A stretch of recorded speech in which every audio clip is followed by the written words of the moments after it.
Tout d'abord, merci beaucoup, monsieur l'ambassadeur. En fait, je suis effectivement, comme je l'ai indiqué, la directrice générale de Campus France, et c'est lui qui m'a indiqué lors de la semaine des ambassadeurs que ce serait bien que je vienne en Algérie. Et effectivement, d'ailleurs, quand on rentre à l'aéroport, à la police, ils m'ont dit c'est pas possible d'être la directrice générale de Campus France, vous n'êtes jamais venu en Algérie, c'est pas possible. Oui, non, j'avoue, c'est pas bien, mais monsieur l'ambassadeur m'a dit de venir, donc je viens.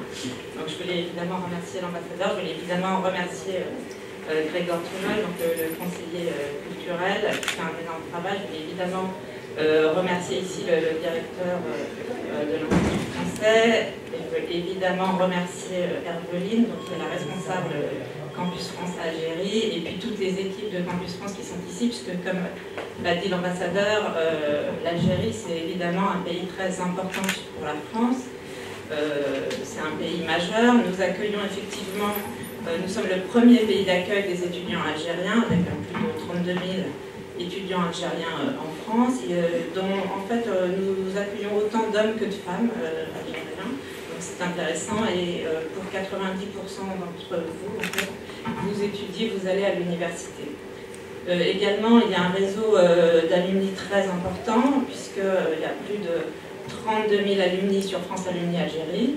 C'est un réseau avec lequel nous voulons bien sûr garder des liens, et en tout, il y a 300 000 membres de ce réseau France Alumni, donc ça vous permet aussi d'être en contact avec éventuellement d'autres alumni, mais également des entreprises, des universités. Donc il est très important pour nous qu'on garde le lien, et l'annonce de l'ambassadeur est très importante, puisque effectivement ça permet de faire des allers-retours, de garder des liens avec un labo, de garder des liens avec vos amis, de garder des liens avec la France, parce qu'effectivement le président de la République et le Premier ministre ont lancé cette nouvelle stratégie qui s'intitule « Bienvenue en France », et l'idée c'est vraiment d'accueillir plus d'étudiants internationaux en France. L'idée c'est de recevoir près de 500 000 étudiants internationaux à l'horizon 2027. C'est donc effectivement que la France veut s'ouvrir, la France veut continuer à garder son rang dans un contexte de concurrence, puisqu'on sait bien que, bien sûr, les États-Unis, bon, aujourd'hui, ils ont une politique qui n'est pas forcément ouverte, donc c'est un atout pour, je dirais, la France. La Grande-Bretagne, c'est compliqué avec le Brexit, donc tout ça pour vous dire, il faut vraiment venir en France.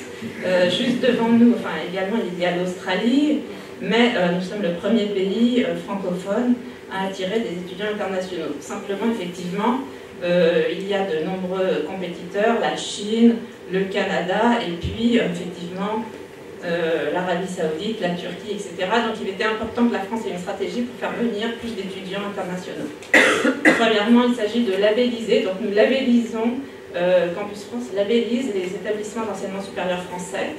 Donc c'est un label Bienvenue en France qui sera visible sur Études en France, enfin, pour ceux qui vont s'inscrire, et qui labellise la qualité d'accueil, puisque l'idée c'est de mieux accueillir les étudiants internationaux en France. L'idée c'est de leur proposer plus de cours en anglais, plus de cours en français, plus de guichets d'accueil, plus des logements plus faciles.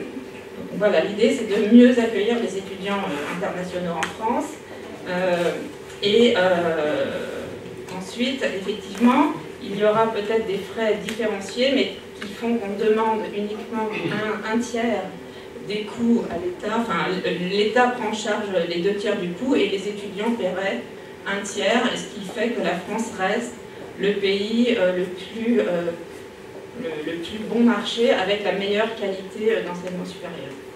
Donc voilà, il s'agit également de mettre en place plus de bourses. Le poste offre d'ailleurs plus de bourses d'excellence, en plus des programmes techniques comme Profas, et puis comme les financements pour aider la mobilité de chercheurs, donc plus de bourses. Et puis, donc, cette campagne de communication que nous avons appelée Bienvenue en France, et qui est basée sur des alumni, des vrais alumni. Donc effectivement, il y a Samir, il est là-bas, il est derrière. Samir, il est architecte, mais il n'est pas là aujourd'hui, il est en photo. Il n'a pas pu venir. Mais l'idée, c'était d'avoir une campagne de communication basée sur des vrais alumni qui nous ont tous dit, en fait, nous, c'était notre rêve de venir étudier en France, et Ça a été un rêve de pouvoir réaliser nos études en France. Donc c'est pour ça qu'on a bâti cette campagne sur le rêve, sur des vrais alumni, sur des vidéos interactives, on va en voir tout à l'heure. Et puis on va avoir la chance aussi d'avoir Werdia qui est une vraie alumni, qui a étudié en France. Vous êtes d'ailleurs nombreux ici, soit à être alumni, soit vous voulez partir en France. Donc voilà, on va vous présenter des petites vidéos de la campagne. Il y a beaucoup de choses sur Internet, sur Facebook. Donc on va lancer cette campagne. Voilà, on lance la campagne mondiale d'ici, en Algérie. Voilà, donc l'idée c'est bienvenue en France, venez en France, Algérie, capitale du monde. Voilà.